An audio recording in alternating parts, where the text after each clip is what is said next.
Direct sum of two सब space, direct sum of two सब space में क्या होता है, कल लीनियर सम बताए थे ना। तो डायरेक्ट सम ऑफ टू सब स्पेस का मतलब ये हुआ कि वी एफ फील्ड एफ पर एक वेक्टर स्पेस है, W1 और W2 भी के दो सब स्पेस हैं। यदि भी एक एलिमेंट लेते हैं gamma belong in V F, तो गामा को लिख सकें अल्फ़ा 1 प्लस अल्फ़ा 2 के रूप में, जबकि अल्फ़ा 1 W1 का एलिमेंट है, अल्फ़ा 2 W2 का एलिमेंट है। तो ये गामा का निरूपण अद्वितीय हो, यूनिक हो, यानी इस एलिमेंट को और दूसरे तरीके से ना लिखा जा सके W1 के एक एलिमेंट और W2 के एक एलिमेंट के योग के रूप में, केवल एक ही तरीके से लिखा जा सके। ऐसी कंडीशन में V कहलाता है W1 और W2 का डायरेक्ट सम कहलाता है। ठीक है, डायरेक्ट सम कहलाता है। लिखो इसकी definition, direct sum of two सब space, direct sum of two सब स्पेस। ठीक है, a vector space V F, a vector space V F is said to be direct some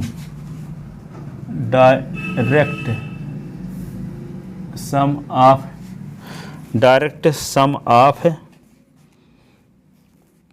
it's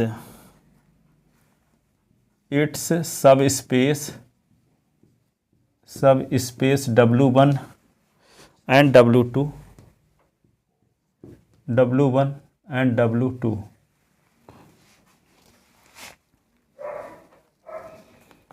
return as ऐसे लिखेंगे, V is equal to direct sum of plus under the circle, है ना, if each element of gamma, if each element gamma of V is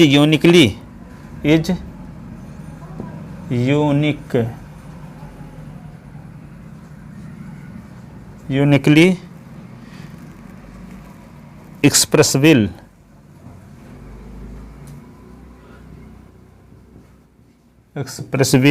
as alpha plus beta, where alpha belong in W1 and beta belong in W2.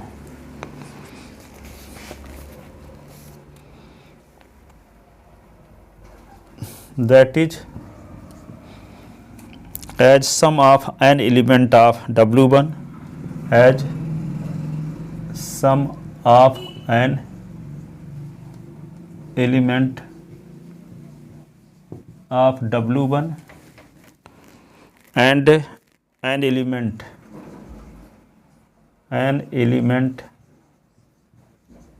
of W2. These subspace W1 and W2 are said to be complementary subspace. These subspace W1 and W2 are said to be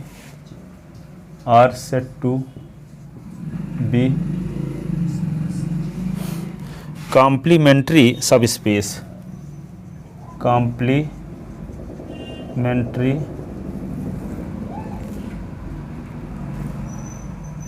subspace.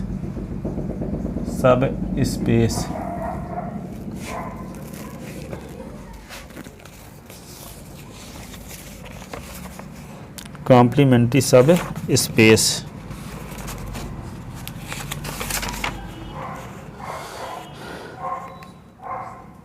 लिख ले।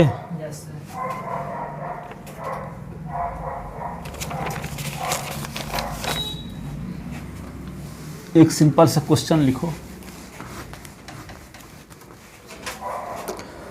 Question ये है, if V3R has two subspace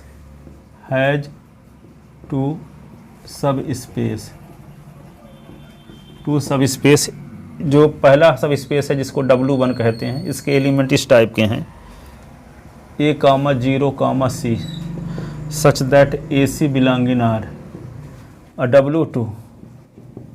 तो यहाँ पे इसके element क्या हैं 0, B, C और सच दैट B और C बिलोंग इन R, ऐसे। तो देन सो दैट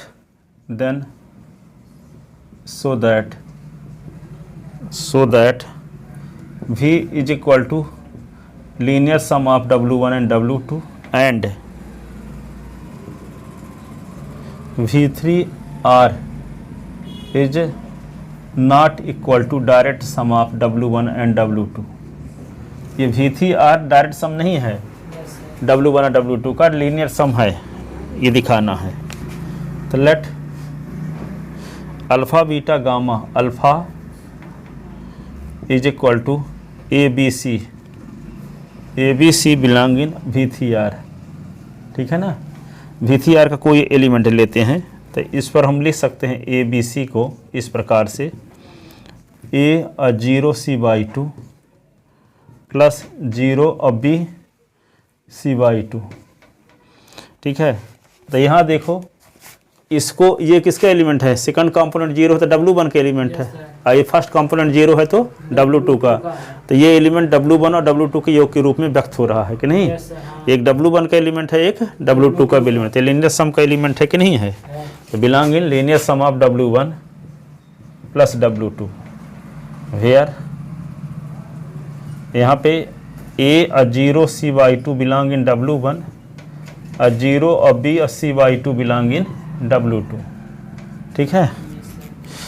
तो इसका मतलब क्या है 10 जो V3R है वो लीनियर सम है W1 और W2 का, क्या है लीनियर सम है। लेकिन डायरेक्ट सम के लिए देखते हैं बट यहाँ पे ABC जो एलिमेंट हम लिए थे तो इसको तो एक तरीके से लिख सकते हैं A 0C/2 प्लस 0 BC/4 यहाँ लिख दिए C/4 और 0 BS3C/4। देखो तो इसका सेकंड कंपोनेंट 0 तो W1 का एलिमेंट है कि नहीं है ये, और इसका फर्स्ट कंपोनेंट तो W2 का एलिमेंट है। लेकिन A और 0 तो A हो जाएगा, 0 B तो B रहेगा, C/4 और 3C/4 तो क्या होगा 4C/4 तो 4 कटेगा तो C आ जाएगा। तो इसी एलिमेंट को एक और तरीके से लिखा जा सकता है, एक तरीके से लिखा जा सकता है। तो किसी V3R के एक एलिमेंट को दो तरीके से लिखा जा सकता है। जब एक ही तरीके से लिखा जा सकता है तब कहलाता है डायरेक्ट सम। अब एक एलिमेंट लिए V3R का तो उस एलिमेंट को हम दो तरीके से लिख सकते हैं, W1 के एक एलिमेंट और W2 के एक एलिमेंट के योग के रूप में, ठीक है। जब एक ही तरीके से केवल लिखना पॉसिबल हो, एक से अधिक तरीके से लिखा ना जा सकता हो, तब डायरेक्ट सम होता है, ठीक है। लेकिन हमें एक एलिमेंट लिए ABC जो कि V3R का एलिमेंट है, त्रिक के रूप में है कि नहीं है, और इसी एलिमेंट को हम दो तरीके से लिख रहे हैं, तो इसका मतलब इसका रिप्रेजेंटेशन यूनिक नहीं है। तो इसलिए भी क्या है डायरेक्ट सम नहीं है, लीनियर सम है। डायरेक्ट सम है, लीनियर सम है, डायरेक्ट सम नहीं है, ठीक है। That is other expression, that is an other expression in W1 plus W2, expression in W1 plus W2।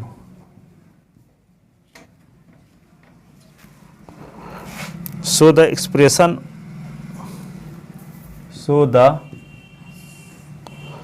expression of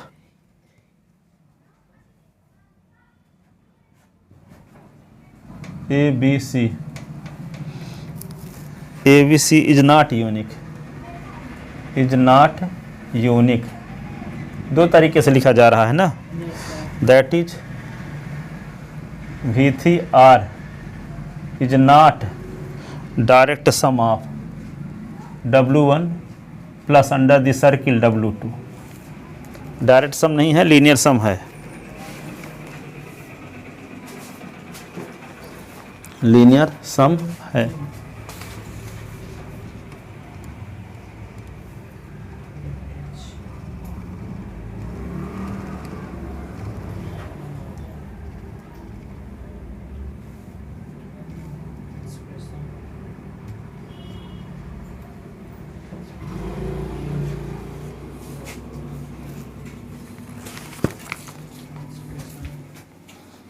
लिख लेता ना।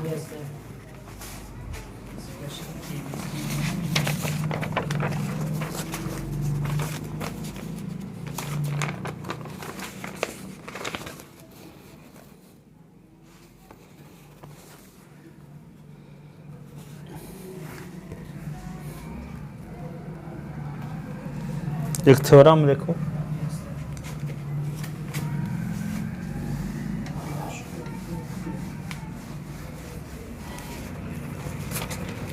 थ्योरम ये है, a vector space V F,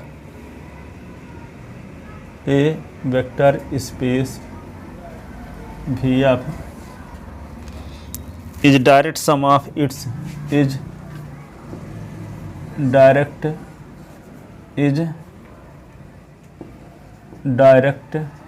some of its सब space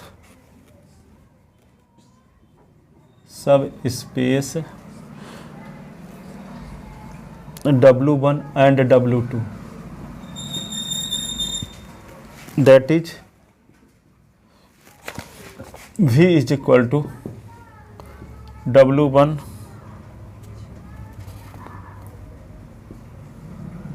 W2 if and only if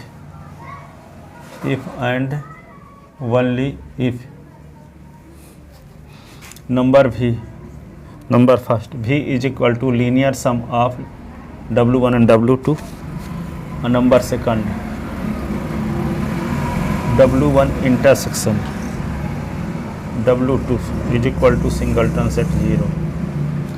वही कहता है कि V W1 और W2 का डायरेक्ट सम तभी होगा जब V W1 और W2 का लीनियर सम हो और W1 और W2 के इंटरसेक्शन में 0 के अलावा कोई एलिमेंट ना हो। ऐसी कंडीशन में V कहलाएगा W1 और W2 का डायरेक्ट सम। डायरेक्ट सम की दूसरी परिभाषा एक तरह से कि V क्या होना चाहिए, W1 और W2 का लीनियर सम तो होना जरूरी है और साथ ही W1 और W2 के इंटरसेक्शन में 0 के अलावा कोई दूसरा एलिमेंट ना हो। ऐसी कंडीशन में V हर हाल में W1 और W2 का क्या होगा, डायरेक्ट सम होगा। ठीक है, तो एक बार V को W1 और W2 का डायरेक्ट सम मान कर चलेंगे तो ये सिद्ध करेंगे कि ये दोनों 2 होता है, और एक बार ये दोनों को 2 लेकर चलेंगे तो ये दिखाएंगे कि V W1 और W2 का डायरेक्ट सम है। Necessary and sufficient condition, necessary and sufficient condition. तो नेसेसरी कंडीशन लिखते हैं, नेसेसरी कंडीशन, नेसेसरी कंडीशन। तो let V is equal to W1 और W2 का क्या है, डायरेक्ट सम है। W1 और W2 का डायरेक्ट सम है V, ठीक है। W1 और W2 का डायरेक्ट सम है V।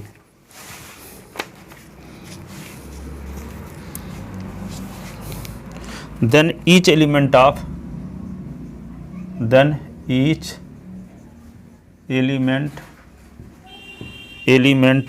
V is expressible as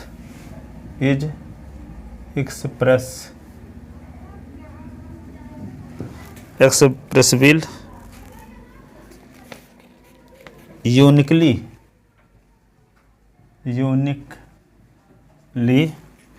as sum of an element of W1 and an element of W2,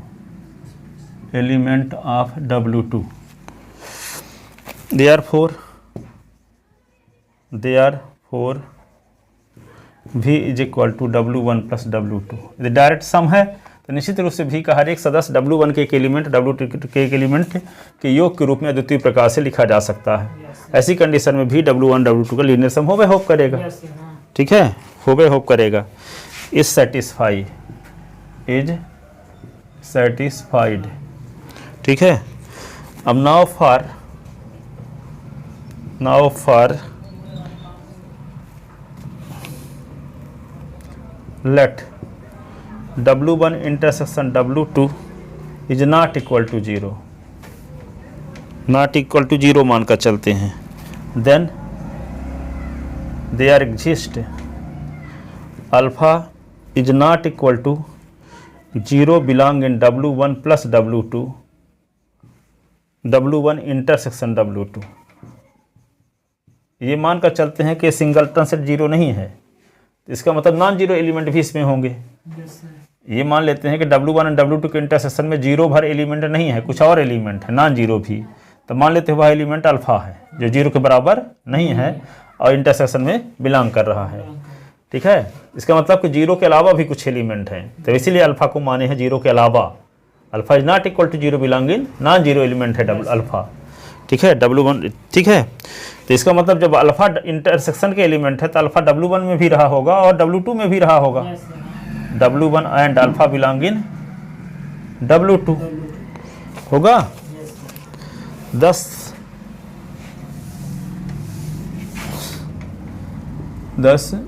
alpha is not equal to 0 is expressible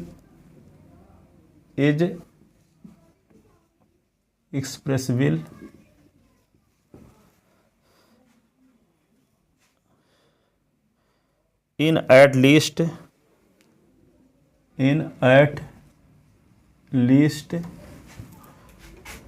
two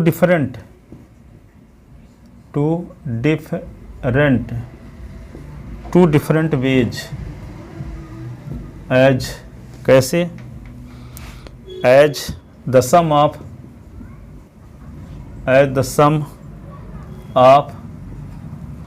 an element of W1 an element of W1 and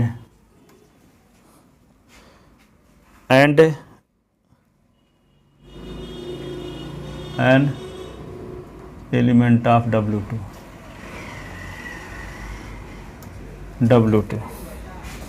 ठीक है, तो this contradicts the hypothesis, this contradict the hypothesis that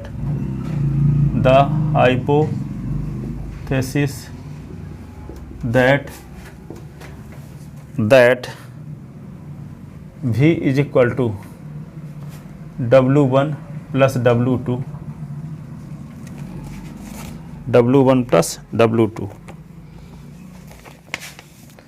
इसका मतलब हम क्या लिखेंगे, इस थोड़ा सा नीचे लगता लिखते नहीं है, इसको अल्फा को लिख सकते हैं 0 प्लस अल्फा, नहीं अल्फा प्लस 0, तो यहाँ पे क्या होगा, बिलोंग इन क्या होगा W1 प्लस W2, ये alpha is equal to 0 plus alpha लिख सकते हैं कि नहीं, तो बिलोंग इन 0 बार कर लो, belong in W1 plus W2, तो अल्फा का रिप्रेजेंटेशन दो प्रकार से किया जा रहा है।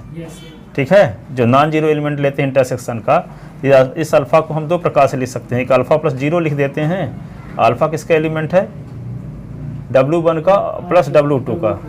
ठीक है, तो ये अल्फा W1 का है और 0 W2 का एलिमेंट है। तो जब ये इंटरसेक्शन के एलिमेंट है तो थोड़ा सा ये भी लिख सकते थे कि alpha belong in W1 and alpha belong in W2। ठीक है, लिखे तो थे पहले से ही। ठीक है, तो जब W1 के एलिमेंट है अल्फा और W2 का एलिमेंट है अल्फा, तो ये W वेक्टर सब स्पेस है, तो अल्फा किसका एलिमेंट होगा, V का भी एलिमेंट होगा। तो V के एलिमेंट को हम दो प्रकार से लिख सकते हैं, इसी एलिमेंट को अल्फा प्लस 0 बार और 0 प्लस अल्फा। ठीक है, तो V का एक एलिमेंट है जो W1 के एक एलिमेंट है, W2 के एक एलिमेंट के योग के रूप में सिर्फ दो प्रकार से लिखा जा सकता है। जबकि हम मान कर चल रहे हैं कि V क्या है, W1 और W2 का डायरेक्ट सम है, तो V का हर एक सदस्य W1 के एक एलिमेंट और W2 के एक एलिमेंट के योग के रूप में केवल एक ही तरीके से लिखा जा सकेगा। लेकिन यहाँ हम देखते क्या है कि अल्फा जो एलिमेंट है इंटरसेक्शन का एलिमेंट है, तो जो इंटरसेक्शन का एलिमेंट है तो वेक्टर स्पेस का भी एलिमेंट होगा, और जब वेक्टर स्पेस का एलिमेंट होगा तो वेक्टर स्पेस का एक एलिमेंट ऐसा मिल गया कि इस एलिमेंट को हम W1 के एक एलिमेंट और W2 के एक एलिमेंट के योग के रूप में दो प्रकार से लिख सकते हैं, जो कि इस बात का विरोध हो गया कि V W1 और W2 का डायरेक्ट सम है। यदि डायरेक्ट सम है तो V का हर एक सदस्य W1 के एक एलिमेंट और W2 के एक एलिमेंट के योग के रूप में केवल एक ही तरीके से लिखा जा सकता है। लेकिन हम यहाँ दिखा दिए कि जो ये अल्फा एलिमेंट है वो V का एलिमेंट है और इसको दो प्रकार से लिखा जा सकता है, W1 के एक एलिमेंट और W2 के एक एलिमेंट के योग के रूप में। ठीक है, इसका मतलब अल्फा का रिप्रेजेंटेशन यूनिक नहीं है। तो इस बात का विरोध पैदा हो रहा है कि V W1 W2 का डायरेक्ट सम है। ठीक है, इसका मतलब ये हुआ कि यहाँ पे W1 इंटरसेक्शन W2 में जीरो के अलावा कोई एलिमेंट नहीं है। यदि W इंटरसेक्शन W2 को जीरो के बराबर नहीं है मानकर चलते हैं तो एक नॉन जीरो एलिमेंट अल्फा एक जो है V का एलिमेंट है, इस एलिमेंट को हम W1 के एक एलिमेंट W2 के एक एलिमेंट के योग के रूप में दो प्रकार से लिख सकते हैं। ठीक है, और जब दो प्रकार से लिख देंगे तो डायरेक्ट सम नहीं कहलाएगा। जबकि हम मानकर चले हैं कि डायरेक्ट सम लेकर चल रहे हैं और दिखाना यह चाहते हैं कि इंटरसेक्शन में जीरो के अलावा कोई एलिमेंट नहीं है, तो यह सिद्ध करना हमारा मकसद था। तो हम इसको उल्टा सिद्ध कर रहे हैं कि इसका इंटरसेक्शन में जीरो एलिमेंट नहीं है, जीरो एलिमेंट भर नहीं है। ठीक है, तब एक एलिमेंट ऐसा होगा जो नॉन जीरो टाइप का होगा, इंटरसेक्शन में ही स्थित होगा। ठीक है, तो नॉन जीरो टाइप का होगा तो वे क्या होगा, वे W1 में होगा अथवा W2 में होगा। और W1 W2 दोनों वेक्टर सब स्पेस हैं, तो वेक्टर सब स्पेस में तो किस वेक्टर स्पेस के आदमी ना होंगे। इंडिया मध्य एमपी में जो आदमी होंगे या यूपी में जो आदमी होंगे वो इंडिया के आदमी कहलाएंगे। ठीक है, तो W1 और W2 दो क्या है, वेक्टर सब स्पेस हैं। और अल्फा एलिमेंट W1 का एलिमेंट है, अल्फा एलिमेंट W2 का एलिमेंट है, तो अल्फा तो V का भी एलिमेंट होगा। तो V के एलिमेंट अल्फा को हम लिख सकते हैं W1 के एक एलिमेंट और W2 के एक एलिमेंट के योग के रूप में दो प्रकार से व्यक्त कर रहे हैं। इससे ये बात